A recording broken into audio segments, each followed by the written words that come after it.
Today we're going to be researching this small cemetery located in Collinsville, Pennsylvania, which is going to be it's called the Rich Hill United Presbyterian Cemetery. The small town of Collinsville was named after John Cowan, which his grave marker is down here, and his family as well, and we'll show you those. Now this one states him, John Cowan, 1812 to 1861, and Diana, his wife. And she died in 1895. So there's a stone there, and then there's also one right here, which is just for John Cowan, right here. So that would be him and his wife's, or I'm not sure, but they're both right here. But anyway, like I said, the town was named after John Cowan.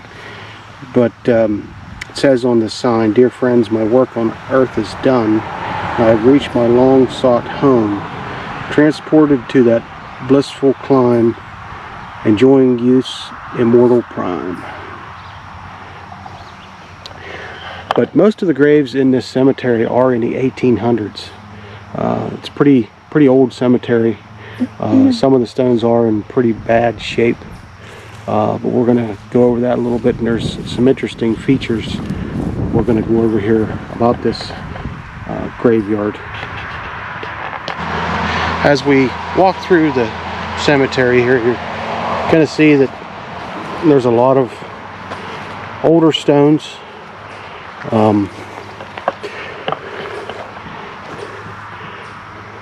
Like I said, most of them were in the 1800s. Now this is a very interesting stone here.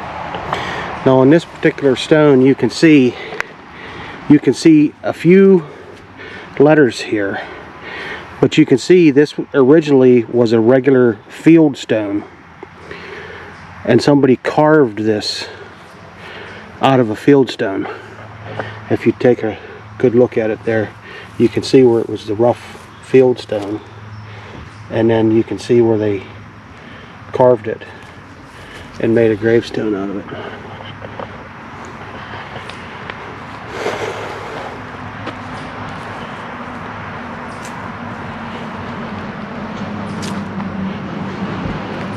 Some of the stones, yes, they're in kind of bad shape, but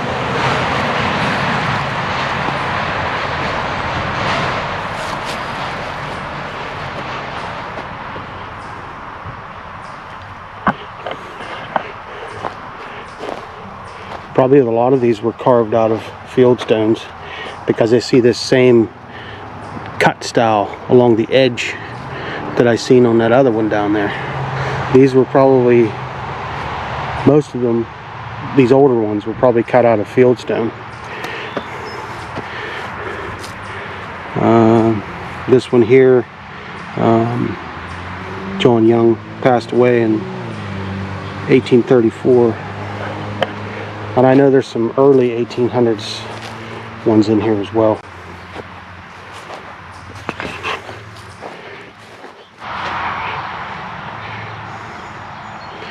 You can see the unique carving style on the back side of this, where they use some kind of a tool to carve that out.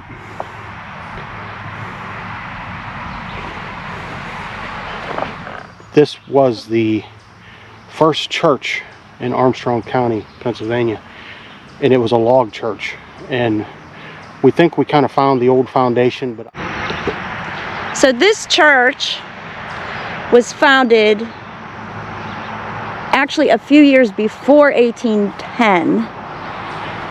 They had another meeting place is what they called it, but in 1810 they decided to build this log church in this area, and according to the records of what we found, the church was 60 to 70 feet long and 40 feet wide, and there's not a real accurate information on exactly where the church was, but there's a couple people online that have stated that they think it was possibly up here, and we have to agree. If you look at the outline, you can see where it was, and there's actually a spot right here. There's an indent in the ground. Yes. And it goes clear up here and into, basically back in that brush a little bit, you know, because I stepped off 40 feet. It will be back and to about that wood line there. And it goes down here, and then it basically goes out this way. Now there's a spot down here that I come across that we believe is like the barnstone foundation of it, which would make sense. I think this was part of the old barnstone foundation right here. This stone right here. Yeah. And then there's another line going this way, right here, which would be, I believe, the rectangle of the church, where it originally was. Plus there's nothing in this area right here. And the graveyard is all out there. There's also a lot of some Civil War graves in here as well. And you can see some of the stones along the wood line. Here's another Civil War.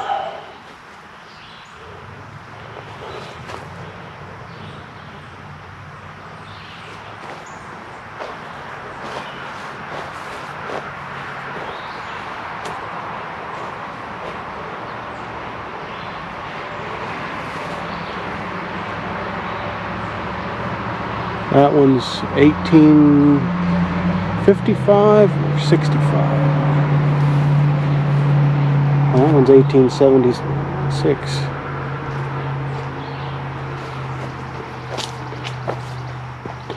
And you can see there's some that near the borders here, kind of bad shape, some of them.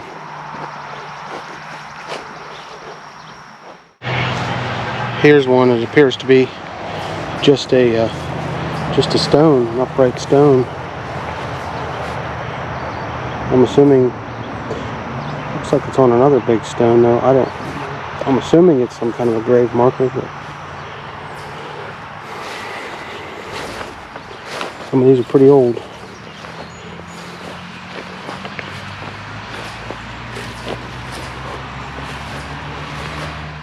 There's another interesting thing in this graveyard that I haven't seen.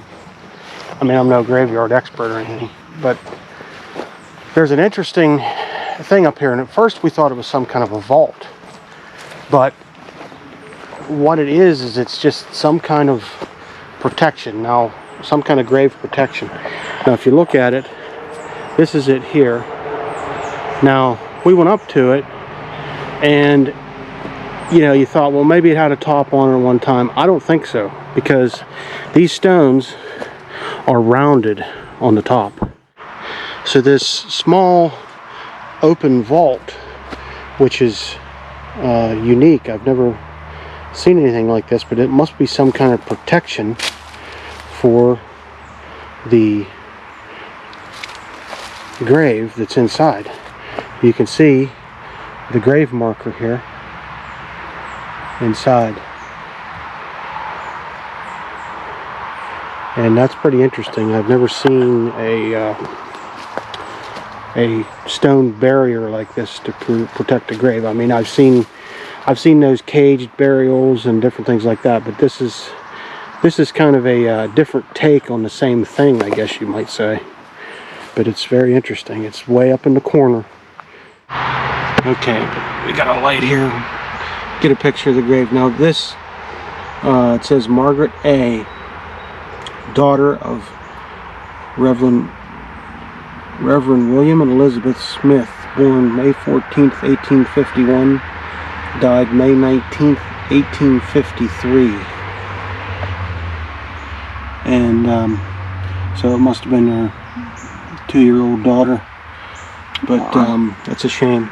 But Yeah. this here was some kind of a little open vault protection for their daughter. But you just don't see that too often. But you can see here how the stones are rounded. So it must have always been open this way. But it's very special, very unique. Okay, we're gonna wrap this one up for today. We hope you liked it, and if you did, please hit like and subscribe, and leave a comment, and we will see you on the next one, and thanks for joining us.